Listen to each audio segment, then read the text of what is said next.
Aujourd'hui, je veux te parler de quelque chose qui, j'en suis sûr, a traversé ton esprit plus d'une fois. Comment cesser de penser à une personne qui t'a fait du mal? Si tu es ici, c'est probablement que tu te trouves dans cet état inconfortable où malgré tout ce que cette personne t'a fait, tu ne peux pas la sortir de ta tête. Je te comprends parfaitement et je t'assure que tu n'es pas la seule personne à avoir vécu cela. Ce que je vais partager avec toi dans cette vidéo t'aidera à rompre ce cycle de pensées répétitives qui t'empêche d'avancer. Ce que nous allons faire aujourd'hui est plus que de simples conseils superficiels.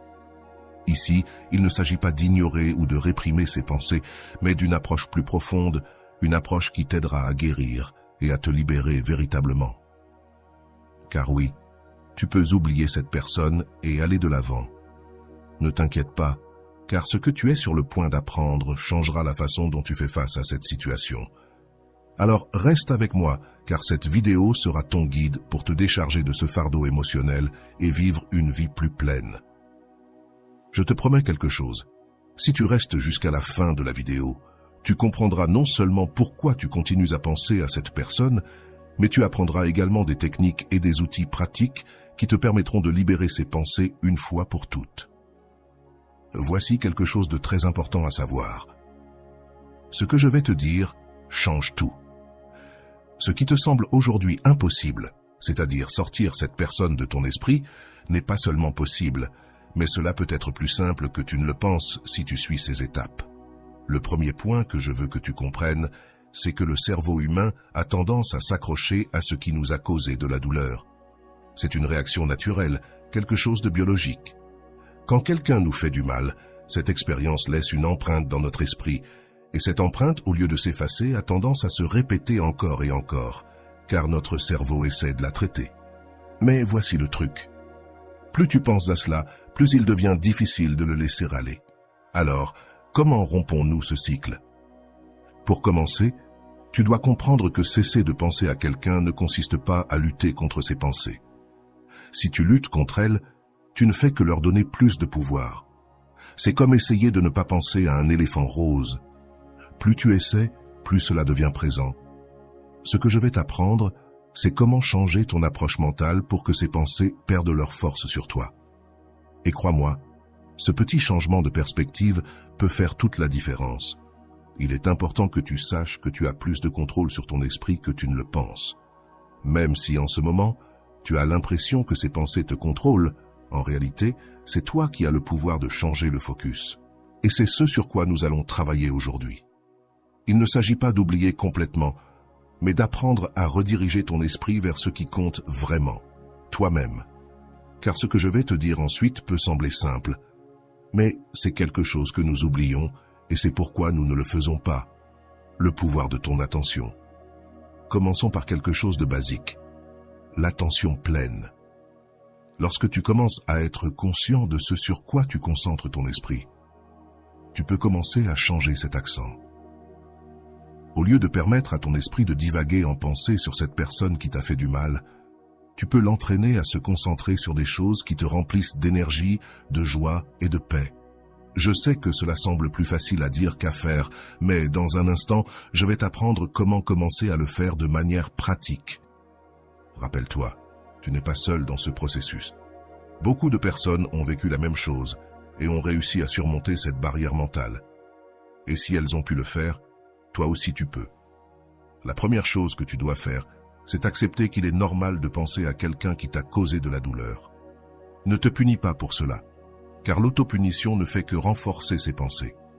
Au lieu de cela, accepte la pensée et laisse-la passer comme un nuage traversant le ciel. N'essaie pas de l'attraper. Observe-la simplement et laisse-la suivre son cours. Maintenant, pour que tu puisses appliquer cela dans ta vie, tu as besoin d'outils pratiques. Ne t'inquiète pas, car ici nous allons te donner exactement ce dont tu as besoin pour commencer ce processus de libération.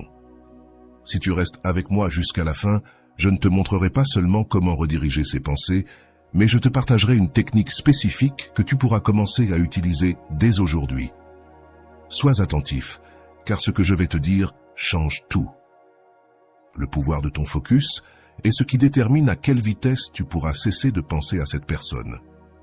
Et voici la clé. Ce que tu décides de mettre en avant aujourd'hui détermine comment tu te sentiras demain.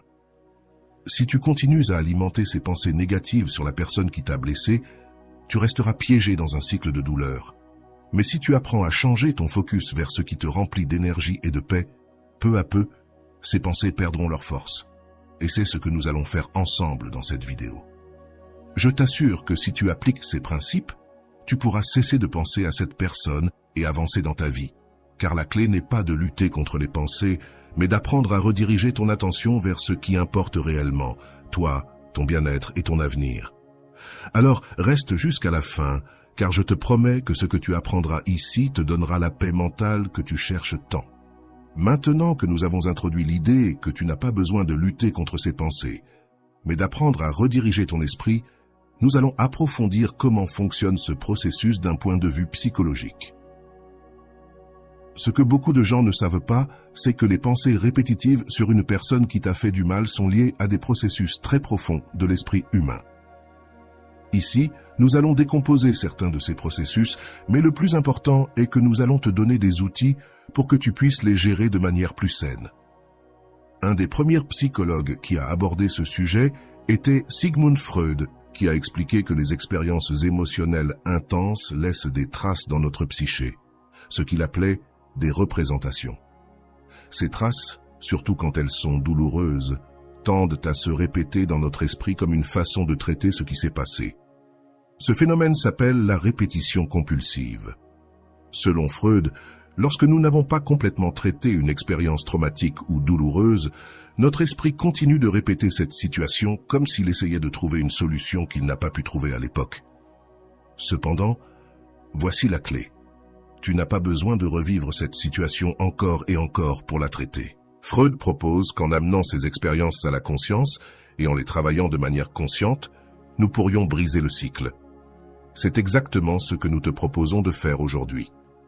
Au lieu de laisser ces pensées se répéter automatiquement, nous allons te donner des outils pour que tu les traites de manière consciente et que tu puisses les laisser partir. Carl Jung, un autre grand pionnier de la psychologie, a également parlé de l'importance d'intégrer les parties de nous-mêmes que nous avons réprimées. Lorsque quelqu'un nous fait du mal, nous avons souvent tendance à réprimer nos émotions pour ne pas ressentir la douleur de manière si intense. Cependant, selon Jung, ce que nous réprimons se manifeste de d'autres manières, et dans ce cas, à travers des pensées répétitives sur cette personne. Jung disait qu'à moins que nous ne rendions conscient l'inconscient, celui-ci continuera à diriger notre vie, et nous l'appellerons destin. En d'autres termes, si nous n'amenons pas ces pensées à la lumière de la conscience et que nous ne les travaillons pas, elles continueront d'affecter nos décisions et nos émotions sans que nous en soyons conscients. C'est ici que l'un des concepts clés que Rolando Goicoechea a mentionné dans plusieurs de ses réflexions entre en jeu. Il dit « Je ne suis pas la même personne qu'hier, ni qu'il y a un an. C'est pourquoi j'accepte et j'aime mon corps à toutes ses étapes et changements. La transformation est un cadeau que je me permets de recevoir. » Que nous dit cela dans le contexte de cesser de penser à quelqu'un qui t'a fait du mal? Que l'acceptation du processus de changement et de transformation est essentielle pour lâcher ces pensées répétitives. Tu n'es pas la même personne que tu étais lorsque cette blessure s'est produite, et tu n'as pas besoin de continuer à porter cette douleur. Un autre psychologue qui éclaire ce sujet est Erich Fromm, qui dans son livre « L'art d'aimer » mentionne que de nombreuses personnes restent piégées dans des relations ou des souvenirs douloureux parce qu'elles confondent l'amour avec la dépendance émotionnelle. Selon Fromm, le véritable amour ne s'accroche ni ne poursuit. Dans le contexte de cesser de penser à quelqu'un qui t'a blessé, cela signifie que si tu continues à penser à cette personne, c'est peut-être parce que tu t'accroches à une idée de ce que cela aurait pu être, au lieu de ce que cela a réellement été. Fromm nous rappelle que l'amour sain cherche toujours la liberté, tant la sienne que celle des autres. S'accrocher aux pensées de quelqu'un qui t'a fait du mal n'est pas une preuve d'amour, mais de dépendance émotionnelle. Ce que nous proposons ici, c'est que tu lâches cette dépendance, car ce que tu cherches n'est pas l'amour, mais la libération. Et cette libération commence lorsque tu réalises que, pour avancer, tu dois laisser aller ces pensées. Pas par rancœur, mais par compassion envers toi-même. Un autre psychologue contemporain, Guy Winch, a beaucoup étudié la guérison émotionnelle et comment cesser de penser à quelqu'un qui t'a fait du mal. Winch parle de l'importance de l'hygiène émotionnelle, qui consiste à prendre soin de nos émotions de la même manière que nous prenons soin de notre hygiène physique. Un des exercices que Winch propose est d'écrire une lettre à cette personne, non pas pour l'envoyer, mais pour exprimer tout ce que tu n'as pas pu dire à l'époque. Cet acte symbolique aide à libérer les émotions réprimées et à les traiter de manière consciente. Rolando Goicoechea a également une réflexion précieuse sur ce sujet. La vie a déjà beaucoup de difficultés et de situations compliquées. Pourquoi s'embarrasser de quelque chose de plus? Ce conseil est clé, car souvent, nous nous accrochons à l'idée de chercher des réponses, de confronter cette personne ou de trouver une clôture. Mais ce dont nous avons vraiment besoin, c'est de cesser de nous compliquer la vie et de trouver cette clôture en nous-mêmes, sans dépendre de l'autre. Un autre outil que tu peux appliquer, basé sur la psychologie cognitive, est de changer le dialogue intérieur. Souvent, lorsque nous pensons à quelqu'un qui nous a fait du mal, nos pensées ont tendance à répéter des phrases comme « Pourquoi m'a-t-il fait ça ? Qu'est-ce que j'ai mal fait ?» ou « Comment ai-je pu être si naïf ou naïve ?» Ce type de dialogue intérieur ne fait que renforcer le cycle de pensées négatives. À la place, tu peux commencer à pratiquer un dialogue intérieur plus compatissant, en disant des choses comme « C'est normal que je me sente ainsi, mais je n'ai plus besoin de penser à cela » ou « Je me permets de lâcher cette pensée et d'avancer ». Et ici, je vais te dire quelque chose qui peut tout changer. Le pardon n'est pas pour l'autre personne, c'est pour toi. Pardonne, non pas parce que cette personne le mérite, mais parce que tu mérites la paix. C'est un concept que de nombreux psychologues ont exploré, et c'est l'une des clés pour cesser de penser à quelqu'un qui t'a fait du mal. Il ne s'agit pas de justifier ce qu'ils t'ont fait, mais de te libérer du fardeau émotionnel que tu continues de porter. Souviens-toi que cesser de penser à quelqu'un qui t'a blessé n'est pas un processus qui se fait du jour au lendemain. C'est un processus de transformation intérieure, comme le mentionne Rolando, où tu acceptes le changement et te permets de guérir. Au bout du compte, la seule personne qui peut te donner la clôture que tu cherches, c'est toi-même. Et quand tu le feras, tu te rendras compte que tu n'as pas besoin de te cramponner à ces pensées pour avancer. Nous allons continuer à développer d'autres idées et outils dans le segment suivant, mais reste attentif, car ce que je vais te raconter ensuite est la clé pour commencer à lâcher ces pensées. Dans la prochaine partie de la vidéo, je te partagerai une technique qui te permettra de rediriger ton esprit lorsque ces pensées apparaîtront. Et si tu vas jusqu'au bout, je te partagerai un outil pratique que tu pourras commencer à utiliser dès aujourd'hui pour constater des changements réels. Jusqu'à présent, nous avons parlé de l'importance de reconnaître et de traiter consciemment les pensées qui te tourmentent concernant quelqu'un qui t'a blessé. Nous avons également mentionné comment des psychologues comme Freud, Jung, Fromm et Winch nous offrent des perspectives profondes sur pourquoi notre esprit s'accroche à ces pensées et comment nous pouvons travailler pour nous en libérer. Dans cette troisième partie de la vidéo, nous allons approfondir les techniques et outils que tu peux commencer à appliquer dès aujourd'hui pour briser ce cycle. L'un des concepts les plus précieux en psychologie contemporaine est celui de la pleine conscience, ou mindfulness, une technique qui s'est révélée très efficace pour gérer les pensées intrusives. La pleine conscience consiste à être présent à l'instant sans juger ce que tu ressens ou penses. C'est une pratique qui t'apprend à observer tes pensées sans te laisser emporter par elles. Lorsque tu penses constamment à quelqu'un qui t'a fait du mal, il est facile de se perdre dans une spirale de pensées négatives, mais avec la pleine conscience, tu peux observer ces pensées comme des nuages passagers, sans avoir besoin de t'y accrocher. Rolando Goicoechea parle également du pouvoir de vivre dans le présent. Dans l'une de ses réflexions, il dit « En ne le contactant pas, je suis totalement concentré sur ma croissance. Cela fera de moi quelqu'un de bien meilleur que lorsque je l'ai rencontré. » Ici, Rolando nous rappelle quelque chose de fondamental. Lorsque tu te concentres sur le présent et sur ta propre croissance personnelle, le passé commence à perdre son pouvoir sur toi. Au lieu de t'obséder sur ce que cette personne t'a fait, cela te permet de te concentrer sur ce que tu peux faire aujourd'hui pour t'améliorer et grandir. Pour pratiquer la pleine conscience, tu peux commencer par noter tes pensées sans les juger. Imagine que tu es assis au bord d'une rivière et que tes pensées sont comme des feuilles qui flottent dans le courant. Tu n'as pas besoin de sauter dans l'eau et de poursuivre ces feuilles. tu les observes simplement passer. Lorsque tu remarques que tu commences à penser à cette personne, respire profondément et dis à ton esprit « C'est bien que cette pensée apparaisse, mais je n'ai pas besoin de m'y accrocher. » Ce simple acte d'observation peut t'aider à te distancier émotionnellement de ces pensées. Un autre outil puissant pour cesser de penser à quelqu'un qui t'a fait du mal est la restructuration cognitive, une technique provenant de la thérapie cognitivo-comportementale, TCC.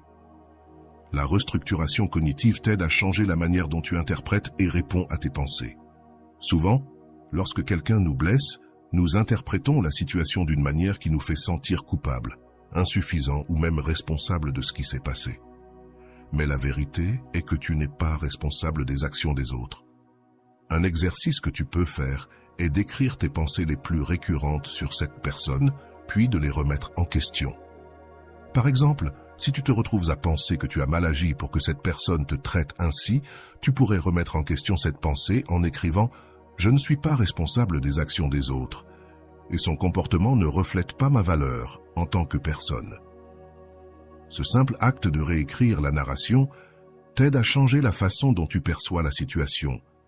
Et peu à peu, ces pensées perdent leur charge émotionnelle.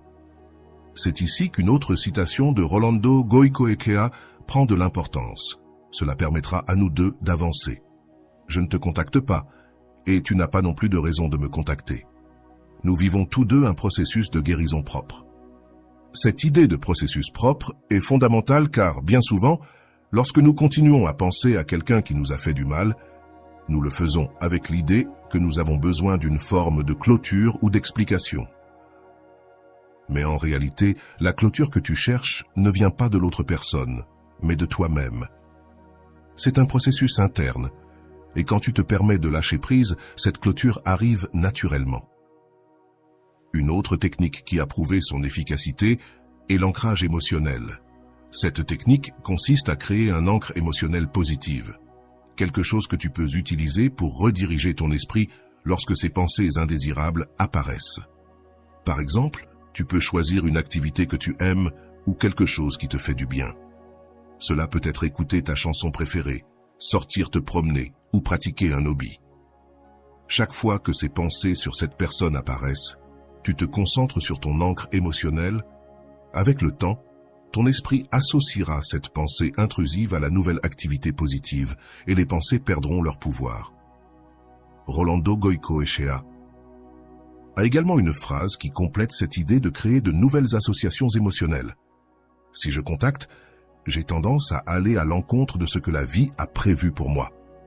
À partir de maintenant, je me concentre uniquement sur ce qui est à venir et non sur ce qui est passé. C'est une leçon importante. Concentre-toi sur ce qui est à venir, pas sur ce qui est déjà passé. En créant une ancre émotionnelle positive, tu dis à ton esprit qu'il n'a plus besoin de rester coincé dans le passé, mais qu'il peut se concentrer sur ce qui est à venir. Un aspect fondamental que nous devons également aborder est le pardon. Comme nous l'avons mentionné dans la réponse précédente, le pardon n'est pas pour l'autre personne, mais pour toi.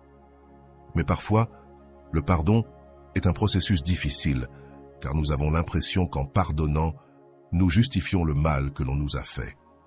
Cependant, le psychologue, l'un des pionniers de la recherche sur le pardon, dit que le véritable pardon n'a rien à voir avec l'excuse du comportement de l'autre personne, mais avec le fait de se libérer du poids émotionnel que tu portes.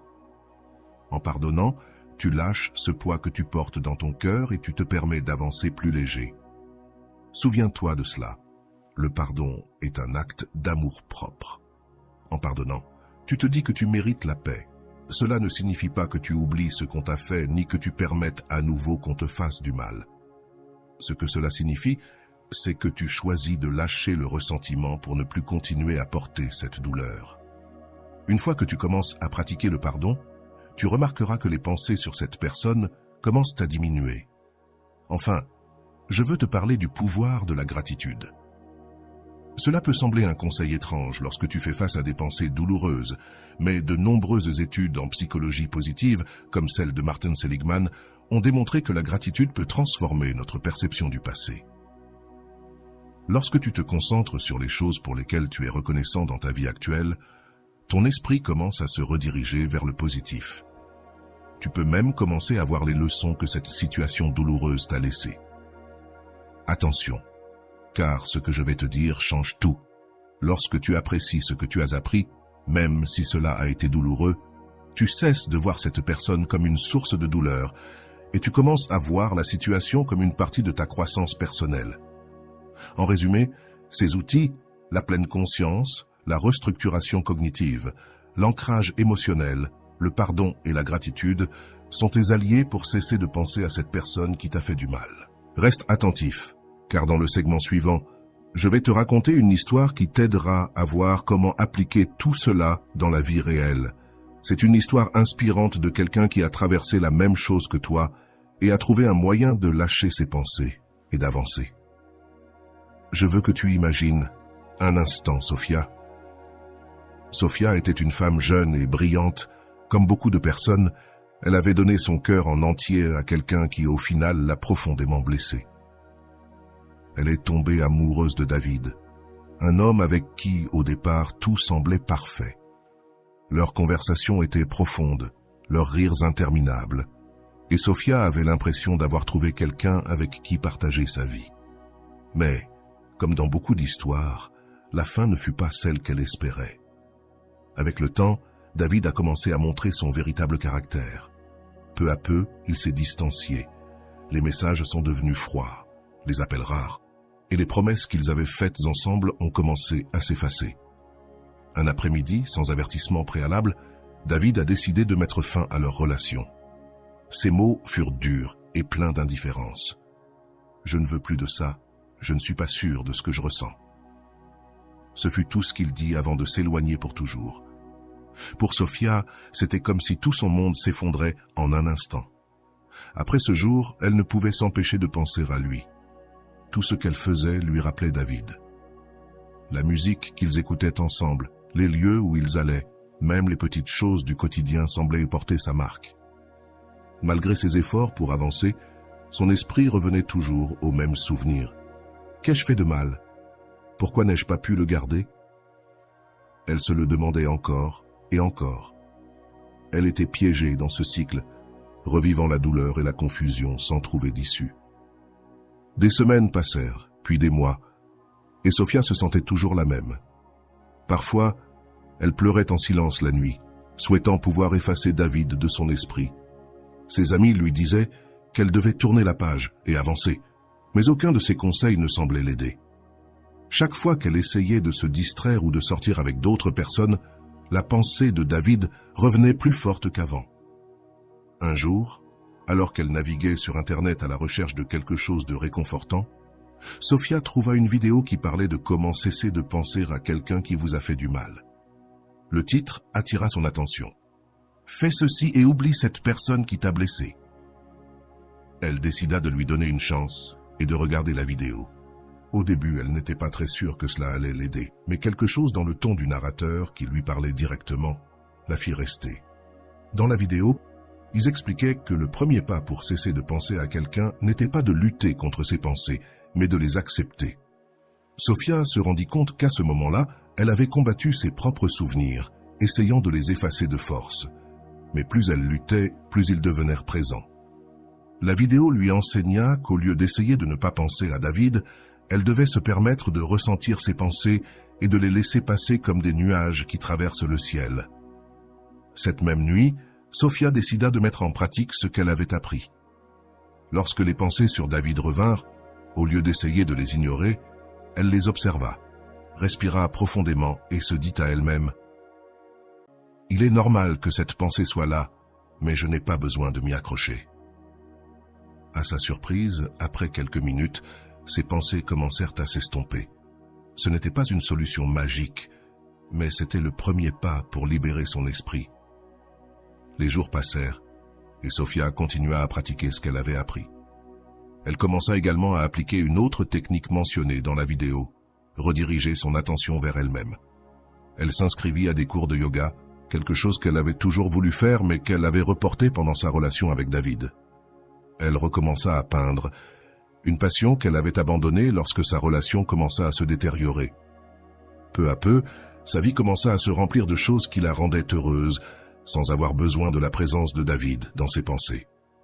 Un jour, alors qu'elle se promenait dans le parc, elle se rendit compte de quelque chose. Elle ne pensait plus à David avec la même intensité qu'auparavant. Ses pensées à son sujet avaient perdu de leur puissance. Ce qui était autrefois une obsession était devenu un simple souvenir, un souvenir qui ne la tourmentait plus. Elle se sentit soulagée, comme si un poids énorme avait été enlevé de ses épaules. Mais la véritable épreuve arriva quelques mois plus tard lorsque David la contacta à nouveau. Il lui envoya un message disant qu'il voulait parler, qu'il regrettait d'avoir terminé les choses de cette manière.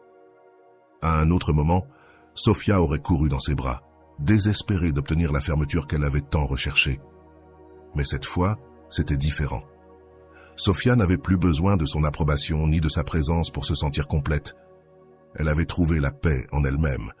Elle décida de ne pas répondre au message, non pas avec rancune, mais avec sérénité. Elle n'avait plus rien à prouver, ni à lui, ni à elle-même. Elle savait qu'elle avait tout fait pour cette relation et qu'elle méritait d'aller de l'avant. Et c'est exactement ce qu'elle fit. Sophia lâcha complètement prise. L'histoire de Sophia nous enseigne quelque chose de très important. Le véritable pouvoir ne réside pas dans l'oubli complet, mais dans le fait de cesser de s'accrocher. Lorsque tu cesses de lutter contre ces pensées et que tu te permets de lâcher prise, tu découvres que tu as le contrôle sur ton esprit et ta vie. Tu n'as pas besoin de la fermeture de l'autre personne, car cette fermeture ne peut venir que de toi.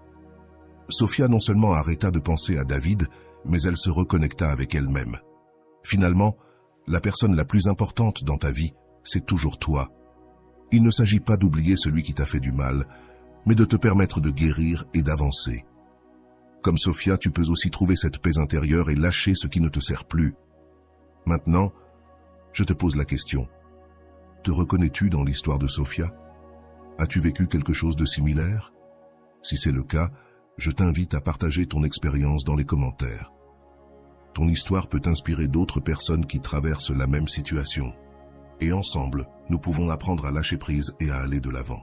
Maintenant que tu connais l'histoire de Sophia, faisons une analyse plus approfondie de la façon dont elle a géré chaque étape de son processus pour arrêter de penser à David et finalement continuer sa vie. Son expérience comporte de nombreux points clés qui peuvent t'aider à appliquer ces principes dans ta propre vie. Prêtons donc attention aux détails qui ont fait la différence dans son cheminement vers la guérison. Le premier point important à souligner est qu'elle a accepté la douleur au lieu de lutter contre elle.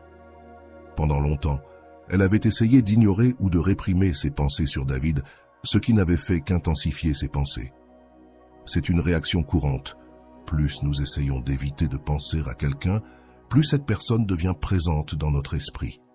Cependant, lorsque Sophia vit la vidéo et apprit la technique de la pleine conscience, tout changea. Elle accepta ses pensées et les observa sans se juger, ce qui fut le premier pas pour s'en libérer. C'est un point clé que nous pouvons tous apprendre. Tu ne peux pas échapper à tes pensées par la force, mais tu peux apprendre à les laisser couler sans qu'elles t'affectent autant.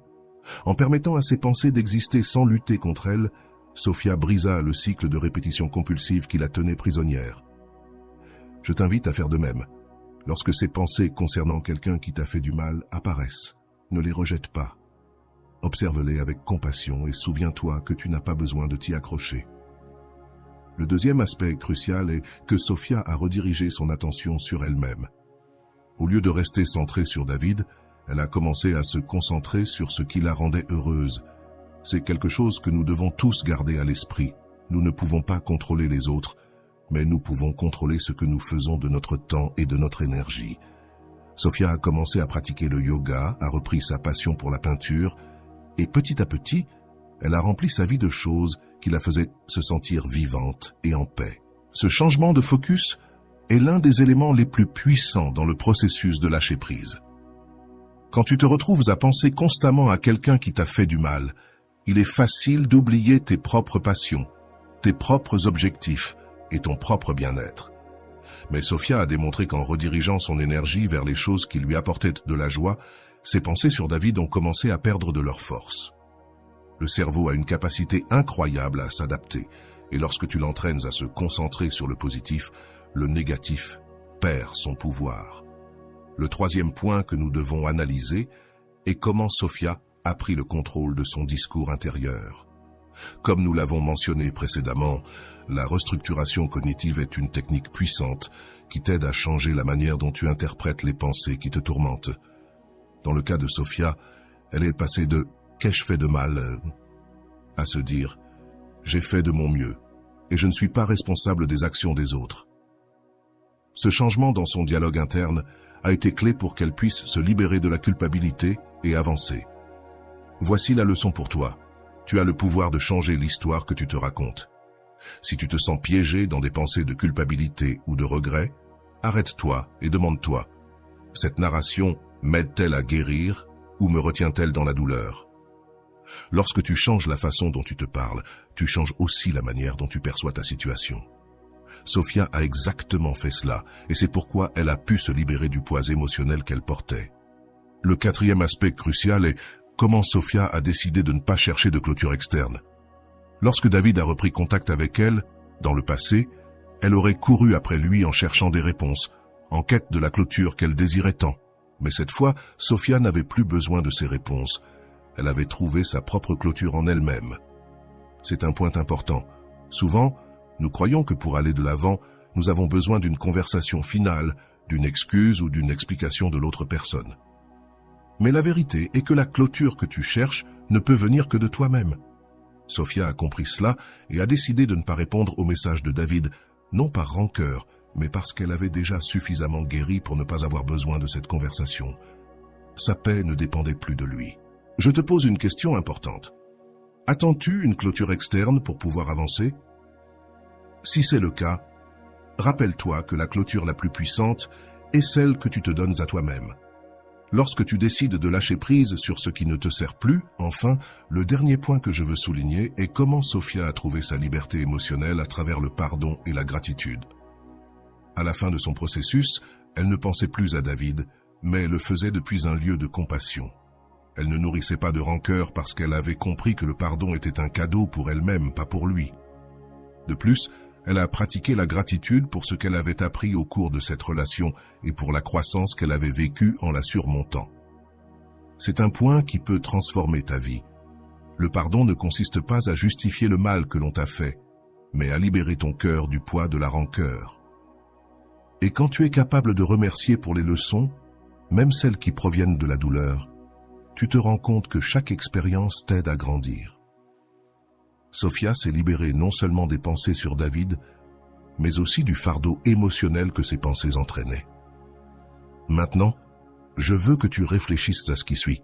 Que peux-tu apprendre de l'histoire de Sophia? Si tu t'identifies à son parcours, il est peut-être temps d'appliquer ces mêmes outils dans ta vie. As-tu du mal à cesser de penser à quelqu'un qui t'a blessé? Ressens-tu que tu attends une clôture qui n'arrive jamais? Si c'est le cas, je t'invite à partager ton expérience dans les commentaires. Ton histoire peut être l'inspiration dont quelqu'un d'autre a besoin pour aller de l'avant.